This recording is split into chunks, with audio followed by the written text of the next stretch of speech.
మంత్రి సురేఖ చేసిన కామెంట్స్ పై కేటీఆర్ స్పందించారు. తన ఇమేజ్ కు భంగం కలిగించాలని ఇలా చేశారంటూ ఆమెకు లీగల్ నోటీసులు పంపించారు. తాను ఫోన్ ట్యాపింగ్ చేశానని సాక్ష్యాలు లేకుండా ఆరోపణలు చేసిన సురేఖ 24 గంటల్లో బహిరంగ క్షమాపణలు చెప్పాలని, లేదంటే పరువు నష్టం దావా వేస్తానని హెచ్చరించారు.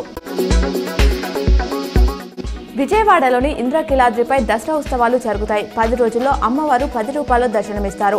ఈ ఉత్సవాలు ముగిసే వరకు అంతరాలయ దర్శనాలు రద్దు చేశారు. మొత్తం 15 లక్షల మంది భక్తులు వస్తారని అంచనా.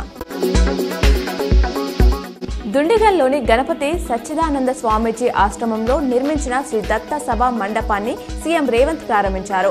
ఏ రాష్ట్రంలోనైతే ప్రశాంతమైన వాతావరణం నెలకొని సంప్రదాయాలు సురక్షితంగా భవిష్యత్తు తరాలకు అందించే వాళ్లకు గౌరవం దక్కుతుందో ఆ రాష్ట్రంలో అభివృద్ధి జరుగుతుందని విశ్వసిస్తా అని సీఎం అన్నారు. కాంగ్రెస్ ప్రభుత్వంపై మాజీ మంత్రి కేటీఆర్ సంచలన ఆరోపణలు చేశారు. ఇవాళ సాయంత్రం ఐటీసీ కోహినూర్లో తెలంగాణ క్యాబినెట్లో 2వ ర్యాంకు వ్యక్తితో అందాని ఎందుకు భేటీ అయ్యారు?